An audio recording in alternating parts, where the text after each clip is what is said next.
Are you sick and tired of feeling stuck? I know it's not a fun place to be because I've been there. And the good news is, you don't have to stay there. There is a way out, and I'm going to give it to you right now. You can get back in the driver's seat of your life, stop self sabotage, and discover the clarity you need to move forward with ease. Does that sound like something you need? If it does, I want you to run. Don't walk, but virtually run over to KarenFreeland.com/6-secrets. That's /6-secrets today and get my 6 secrets to get unstuck. It's totally free and it will get you one step closer to living a life you love. Welcome to Rock Your Reinvention, the show for high-achieving career women who refuse to settle for mediocrity and aren't afraid to take bold action.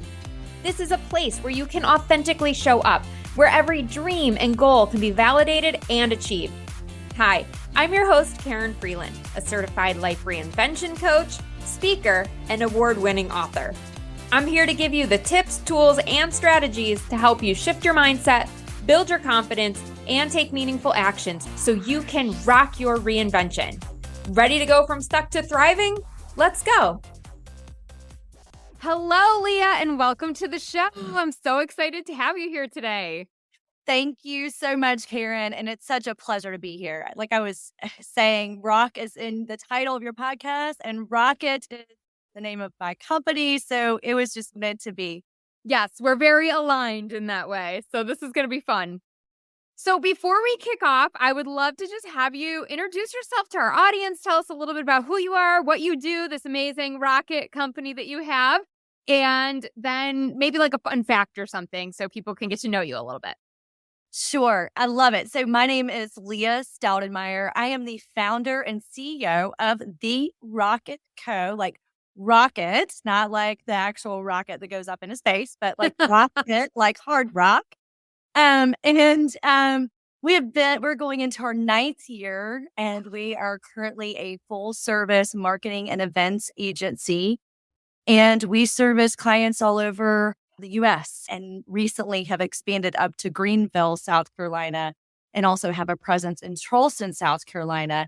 And a little fun fact about me is a few years ago, I took a sabbatical of 30 days, went over to New Zealand. I was in a camper van. I would not say I camped, I glamped for 30 days, but I did travel the North and South Islands by myself and had my amazing team that during the holidays, they ran the company. They did amazing. I checked in every now and then, but pretty much glamped for 30 days and explored New Zealand and came back and checked that off my list.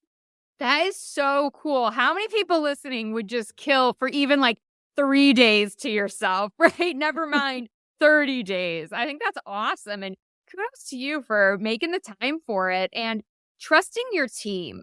Because I think that's a really big thing that a lot of female entrepreneurs sometimes have a hard time letting go and delegating, especially when we start out small. Like myself, I'm a solopreneur. I have a virtual assistant now and I have a developer. So I have some contractor type roles. But, like once you've been in that role where you had to really do everything, it's hard to start letting go.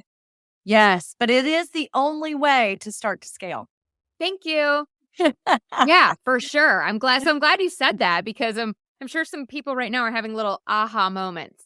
And you're no stranger to investing in yourself either. So really quick backstory, Leah and I met through our PR agency. So both of us have hired help in the form of a company called Complete PR. So shout out to John and the team here in Greenville. Woo woo, we love you.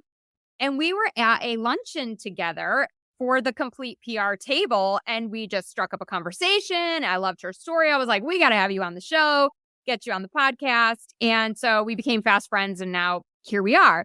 But I love that you also invested in yourself and in scaling your business and in getting that message out, because I think sometimes women shy away from investing in themselves as well.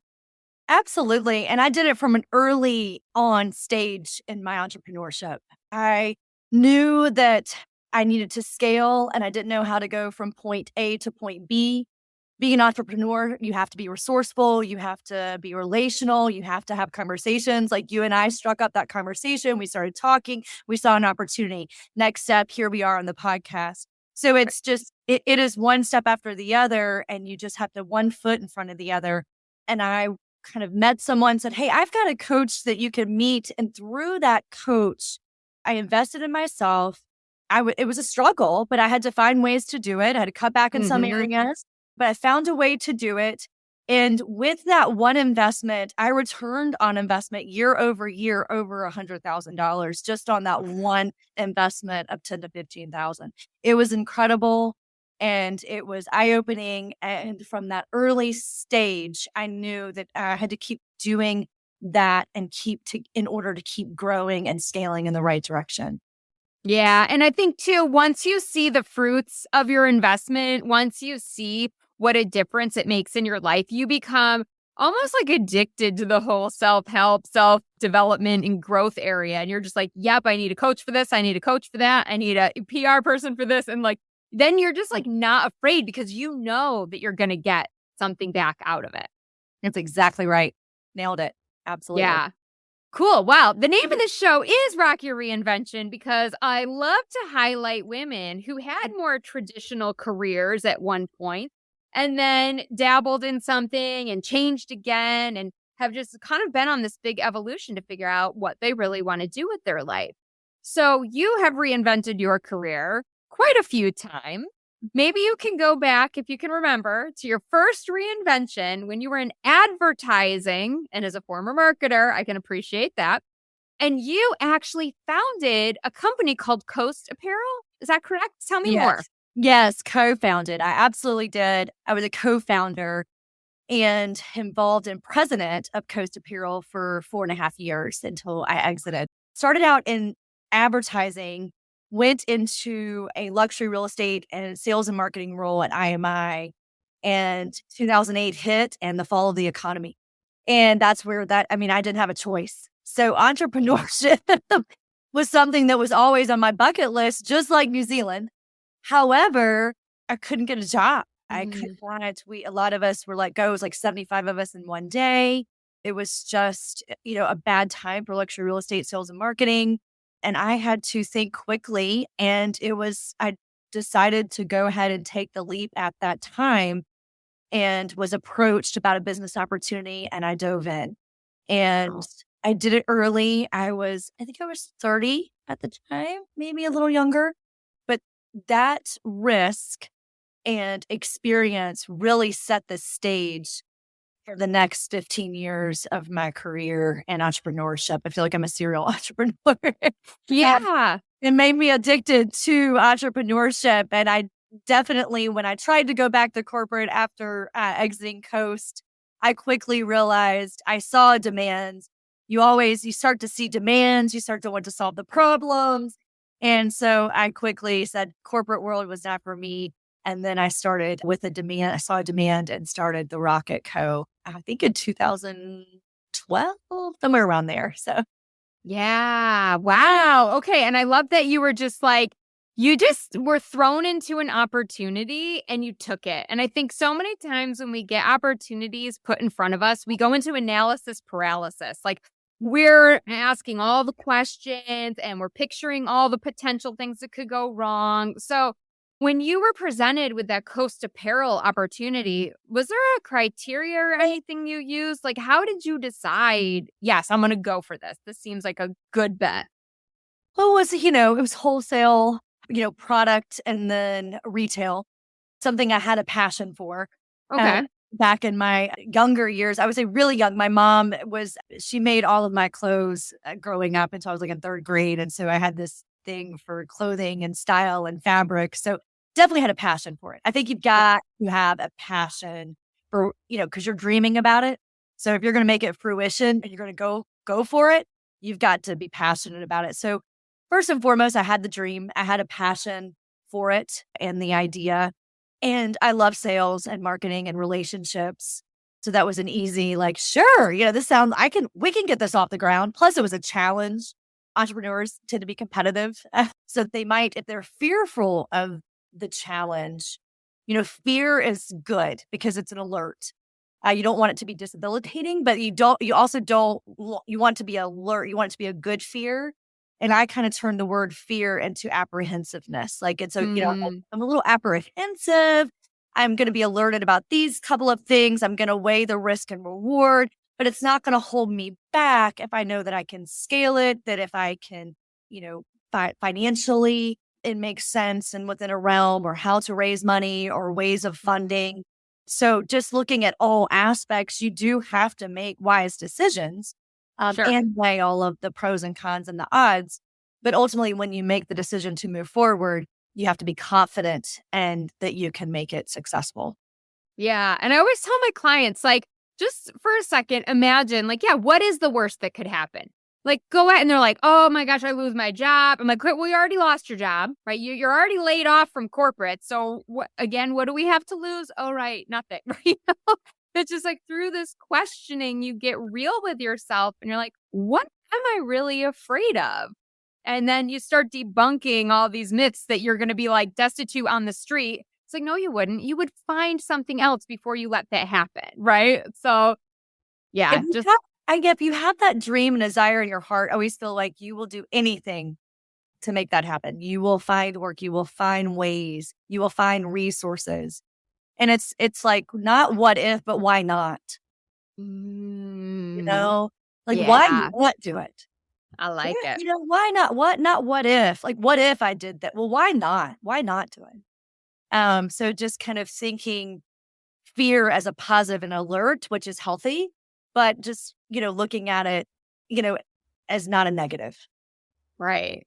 Yeah. I love that. And I think so many people who have left corporate can relate to that feeling of like, once you've left and you try to go back, or even it's like, no, losing that sense of freedom. And like you said, seeing a problem and not having to ask people if you can go solve it, like you just can make your own way is so freeing that it is really hard to go back. So I'm excited. You started this company, The Rocket Co., and you saw a need. Tell me about the need and what it was that you wanted to solve for. Yes, and this speaks out to to women out there and entrepreneurs and people that are leaving corporate environments.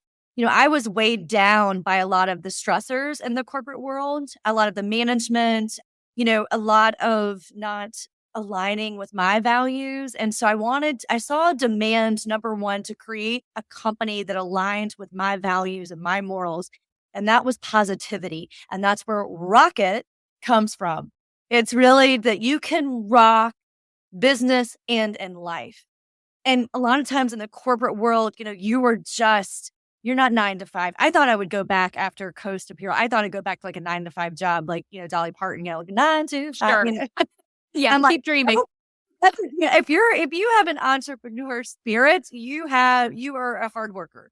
So 9 to 5 just doesn't really work for you, but you can balance it so that it does. And you have the flexibility as an entrepreneur to do so.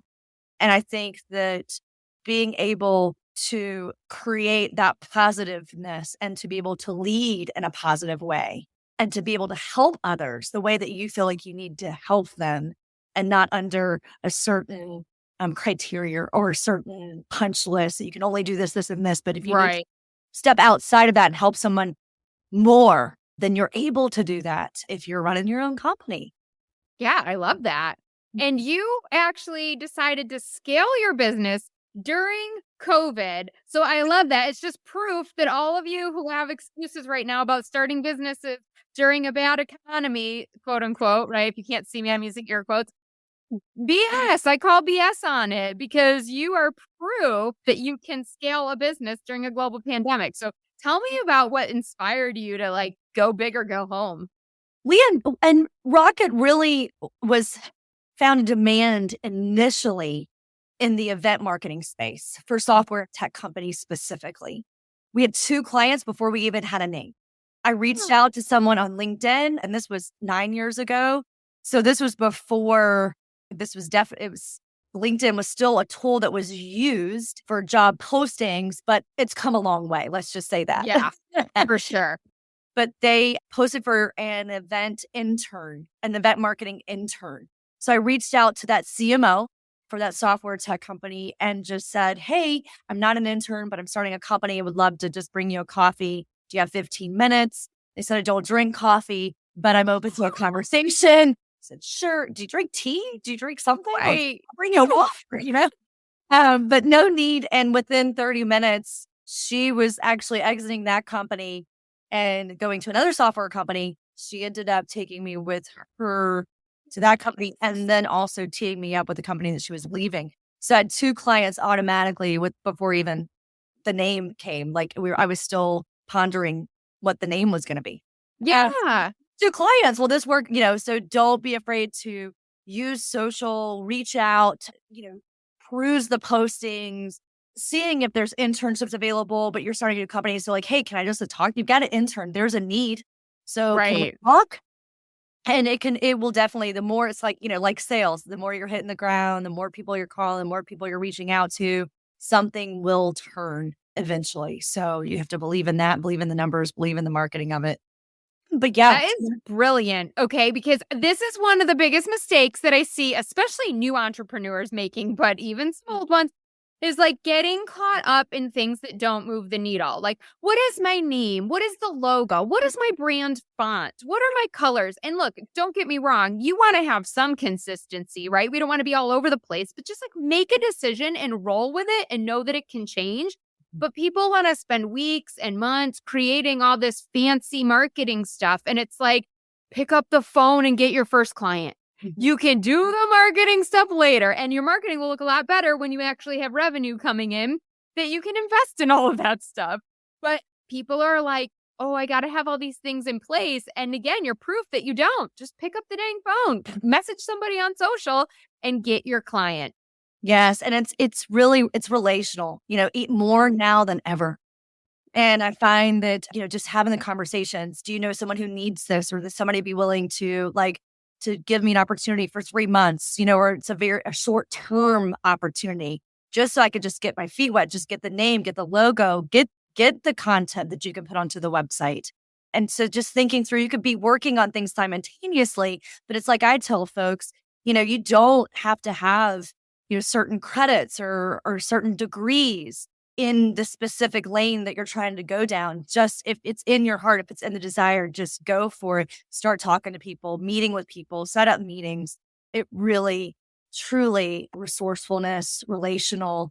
And that's why I always say, don't ever burn a bridge, because I have come back in contact in over 20 years in the industry. It's like I've come back and actually employed people that I worked with 15 years ago. So it comes back around, and it's crazy. It comes fruition. Yeah, it's a small world for sure. So let's talk about fears. And I love how you mentioned earlier that like you see it more as apprehension. And it sounds like you might have had a few of those apprehensions about starting your own business. So what were they and how did you handle them? I did. They've been, when I'm thinking about it, they've been in different phases. Sure.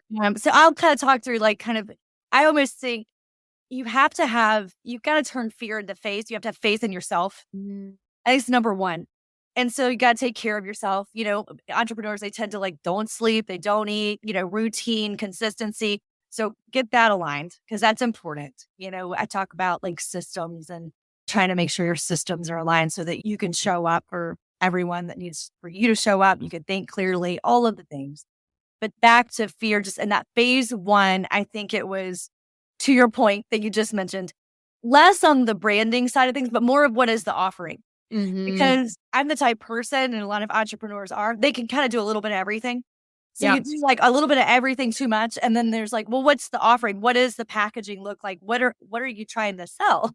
Right. I know you can do events and marketing, but can you do just events, or is it event marketing? Do you do the conference branding? Do you do the writing? Do you do the websites and the mobile apps and the, and the audience engagement tools? Do you bring in that software and technology? Do you bring in the audio visual? So if you're but I can do it all. And so that caused a lot of sleepless nights. Sure. Of trying to figure out what is the offering, what is, and then what's the price point, what is the packaging and pricing. And I think once we got that figured out, that's conversations, that's competitive analysis, that's bringing in a consultant. Like I mentioned, that's kind of how I figured that Yeah. out. I brought in a coach, a consultant, kind of sat down, kind of mapped that out. I mean, when you're thinking about packaging and pricing, that's not a bad investment Right. to kind of sit down with someone and kind of be able to bounce that off of someone that has that knowledge, or going into an accelerator program or an entrepreneur program like here, Next Innovation here in Greenville, trying to get involved there and with other entrepreneurs and bouncing that off of those networks. So that's kind of key. And then you look at phase two, and that's during COVID, like, scaling. How do you scale it? We've been, I was doing everything, and we had more business, luckily, and we were teed up to have the best year we've ever had. And so I knew I needed to scale. I knew what we were doing wasn't necessarily scalable. So I had to figure out a way to scale it. And then you hit a pandemic, then you changed all the in-person events to virtual. And then you're like, well, the virtual is not really catching on. So now I need to go full service marketing, but how do I do that? So I think the scaling piece causes a lot of apprehension. When do you do it? How do you do it? What's the best way to do it? And then now I'm in a phase where I'm on phase 3 and I'm like trying to balance it all. Now I have a personal life and my focus is not 100 bazillion% on the business. I am able to delegate now. I am able to take a few steps back. So just navigating that change, transition, and balance. And so from day one, we have in the company, one of our mottos has been life, work, balance. Unless as a team, unless we're all like putting our lives first and making sure we're healthy and we're good and we're mentally, emotionally, all of that in a good place, then the work comes in and we can make sure that we are successful. Balance is so important. And I think that's why so many people are considering leaving corporate right now and starting their own thing, because they do feel like all they do is work, work, work, work, work, and they have no time for anything else. So that's really important. And the other thing I was just going to comment on with the pricing and the packaging, it's again, like that's another thing that you could spend hours on and come up with all these fancy offers. And so when I'm working with clients who I coach that have businesses, I'm always like, what's the minimum viable product? Like, what is the one thing that you can just go out to market with today? You know you can do it. You know you can deliver it. Just start there and you can evolve and make more bespoke offerings as you're out there talking to potential clients and you see what the market need is. Otherwise, you just never get started, right? You just spend so much time trying to come up with something that maybe nobody even wants.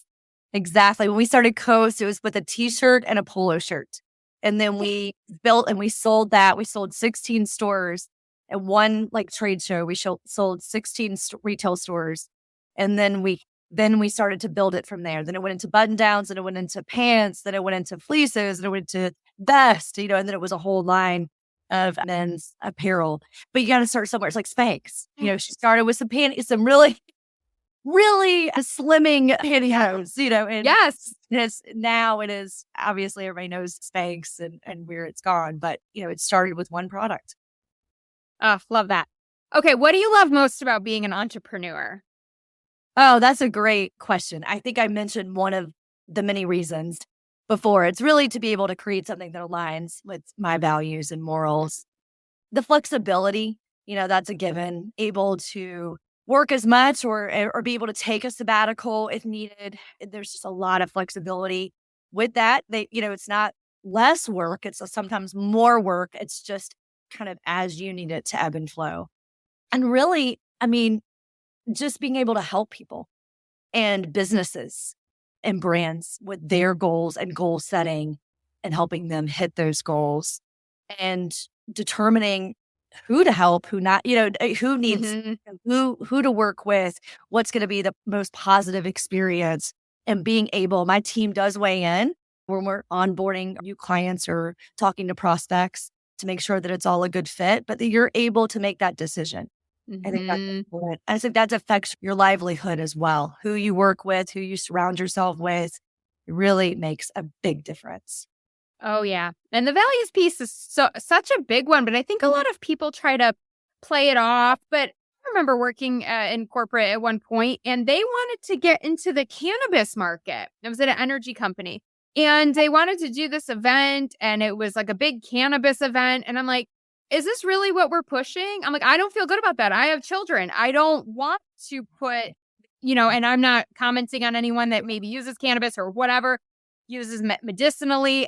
It's not a commentary on that, but it was just, there was something in me that, knowing some of the people in my life that have gone down that bunny rabbit trail, weed started there. And then, they really do call it the gateway drug for a reason.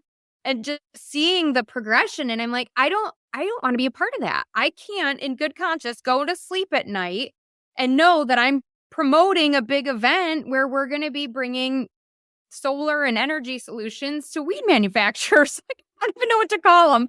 But it was really hard for me, and I wrestled with it a lot. And then thankfully leadership came in and killed it and was like, we are not putting our name on this. And I was like, thank you, Jesus, because this is not something that I want to be a part of. And so I didn't have to make that tough decision of either, walking or going against my values, but it's not easy. And so that's the beautiful thing about having your own company. You don't have to get into those gray areas so much.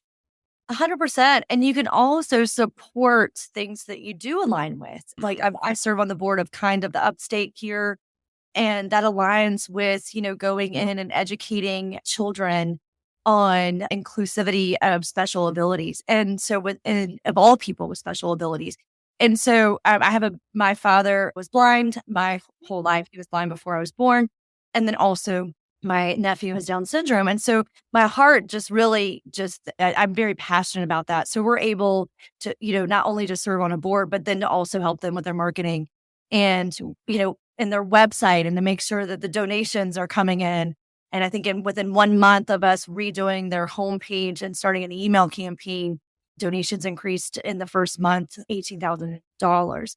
And this, oh my gosh, congratulations! And so that to me is a win these days. Like, it's a different win than it was when I first started the company. Yeah, it was a goal that we set, and those are the goals that I like to hit now.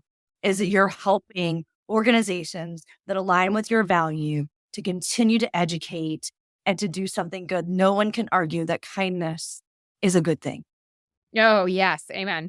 Well, and I'm glad you mentioned goals, because I have seen you on some other podcasts and in some other news outlets, and you're always sharing the advice of set goals as a good business practice. And so can you share a little bit about your process for that? Because I think we hear this a lot, like set goals. People are like, how do I set goals? What does that really tangibly mean for them? There's so many different goals to set too, right? You're like, which goals am I setting? Personal goals, business goals, client goals. And yes, I do talk about it a lot. It's one of my mantras, like set goals, lock the noise. Gosh, because people can get noisy and they can get ahead, and then never settle. We never settle over here at Rocket Co. So in order to do that, we do set goals, because you've got to turn dreams into reality. And that's just not snapping a finger. You can't go poof. And there we are. We hit our goals. You have to. Wouldn't that be nice?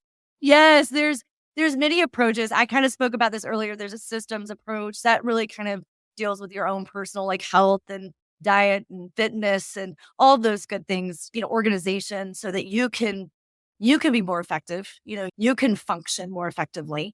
That's important as a leader and a CEO. I think too, technology, setting goals, you want to make sure like things are automated. I know, like, I like to write. I'm a writer. I'm old school. I'm a visual. I'm a writer. So I write things out. But I came to a point where I couldn't keep up. Like, I needed a project management system. I needed automation, calendars, all the good things. And so I think you have to have goals wrapped around operations and things that are going to automate. And so kind of looking at that from an operation standpoint. And then client goals. I mean, we have to constantly look at client goals on the daily. Like, what are, help them understand what their overall goals are for our services. And then we have to be able to put into place measurement ways that we are able to measure that, so that they know that their investment is effective and that they return on that. And so I think just kind of thinking through those goals, early on in my career, they talked through they called it like a SMART system. Yep. I don't know, Kieran, if SMART goals, absolutely. Yeah.